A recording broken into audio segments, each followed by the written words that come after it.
Welcome to my channel moms daily cook. আজ আমি আপনাদের সাথে শেয়ার করব রুই পোস্ত। তার জন্য নিয়ে নিয়েছি দুখানা তেজপাতা, একটা টুকরো দারচিনি, দুটো শুকনো লঙ্কা, 1 চা চামচ পাঁচফোড়ন, প্রয়োজন মতো হলুদ, 1 চা চামচ রাঁধুনি, 2 চা চামচ গুঁড়ো জিরে ও ধনে, 2 চামচ গুঁড়ো লঙ্কা, প্রয়োজন মতো নুন, 1 চামচ রেড চিলি পাউডার, 3টে কাঁচা লঙ্কা, একটা বড় সাইজের পেঁয়াজ, একটা ছোট সাইজের টমেটো কুচি। আর এখানে মশলা করার জন্য আমি নিয়ে নিয়েছি 1 চা চামচ গোটা ধনে, 1 চা চামচ গোটা জিরে, একটা ছোট পেঁয়াজ কুচি, অর্ধেক টমেটো কুচি, 1 গাঁট মতো আদা, 10 কোয়া রসুন, 3টে লবঙ্গ, একটা এলাচ আর 10টা গোলমরিচ। আর নিয়েছি 4 চামচ পোস্ত, যেটা আমি আগে থেকে জলে ভিজিয়ে রেখেছিলাম। এবার এগুলোর একটা পেস্ট বানিয়ে আমি সাইডে রেখে দেবো।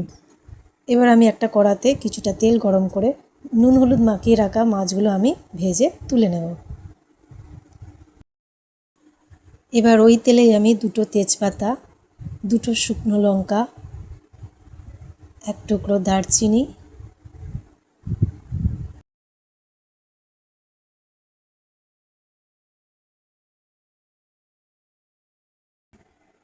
ছোটো চামচের 1 চামচ পাঁচফোড়ন ও 1 চামচ রাঁধুনি দিয়ে মশলাটা একটু ভেজে নেব।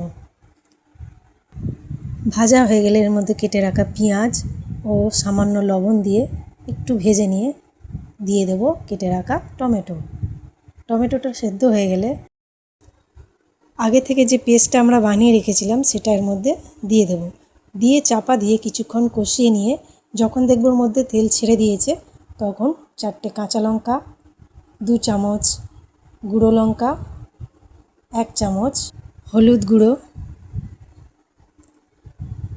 1 চামচ কাশ্মীরি রেড চিলি পাউডার দিয়ে ভালো করে মশলাটা ওর সাথে কষিয়ে নেব।